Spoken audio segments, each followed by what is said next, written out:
Assalamu alaikum, I'm Aisha and you're watching SAMAA News. Here are today's headlines. Chief of Army Staff Field Marshal Asim Munir has cautioned India that there is no space for war in a nuclearized environment, reaffirming Pakistan's resolve for peace but readiness to respond decisively to any provocation. The army chief hailed Pakistan's clear victory during the May conflict, warning that any escalation would have catastrophic consequences for the entire region.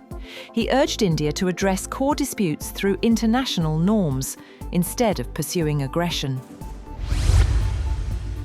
Peace talks between Pakistan and Afghanistan have begun in Doha. A high-level Pakistani delegation is holding crucial discussions with Afghan officials. According to the Foreign Office, the talks are focused on taking immediate steps to curb cross-border terrorism from Afghan soil and to restore peace and stability along the Pak-Afghan border.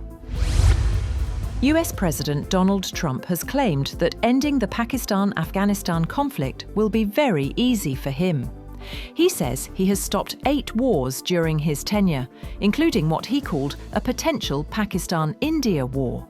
He further claimed that Prime Minister Shehbaz Sharif recently said his mediation helped save millions of lives. Meanwhile, Pakistan and the Afghan Taliban regime have agreed to extend their ceasefire until the conclusion of peace talks in Doha. China and the United States have agreed to hold another round of trade negotiations next week as both sides move to prevent another costly tariff war. The decision follows Beijing's sweeping controls on its rare earths industry, which prompted US President Donald Trump to threaten 100% tariffs on Chinese imports. Trump also warned he may cancel his planned meeting with President Xi Jinping later this month on the sidelines of the APEC summit in South Korea. President Donald Trump says his proposed 100% tariff on Chinese goods is not sustainable, but insists Beijing's export curbs forced his hand. Speaking to a news channel, Trump said the new tariffs and export controls aim to secure a fair deal ahead of his planned meeting with President Xi in South Korea. Trump administration officials are reportedly discussing the possibility of arranging a meeting between US President Donald Trump and North Korean leader Kim Jong-un during Trump's upcoming trip to Asia next month. According to a CNN report, discussions are still in early stages, with no confirmation yet from either side. Ukrainian President Zelenskyy appears to have come away empty-handed from a White House meeting after US President Donald Trump indicated he was not ready to supply sought-after Tomahawk cruise missiles to Ukraine. Zelenskyy says after the cordial bilateral that he and Trump talked about long-range missiles, but decided not to make statements on the issue because the United States does not want an escalation. The Afghanistan Cricket Board has announced its withdrawal from upcoming cricket engagements with Pakistan, including a planned T20 series and the Tri-Nation tournament scheduled later this year.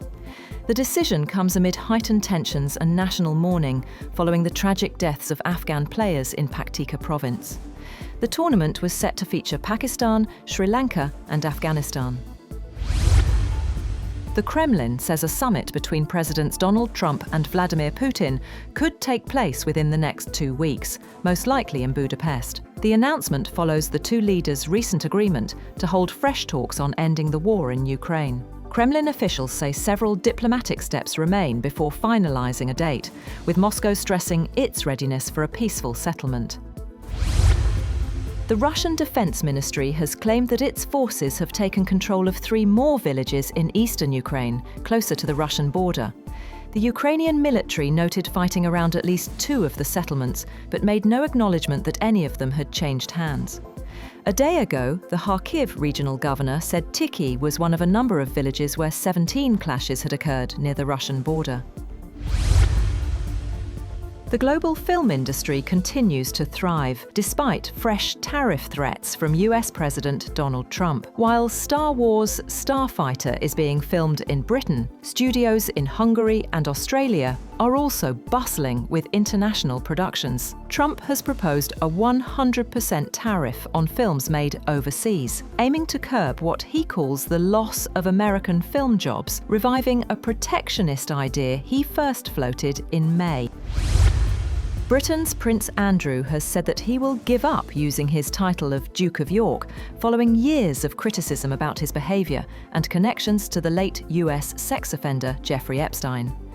The reputation of Andrew, the younger brother of King Charles and second son of the late Queen Elizabeth, has taken a battering in recent years, most notably because of his links to Epstein. That's all for now. For more updates, visit www.SAMAA TV. Thank you for watching SAMAA News.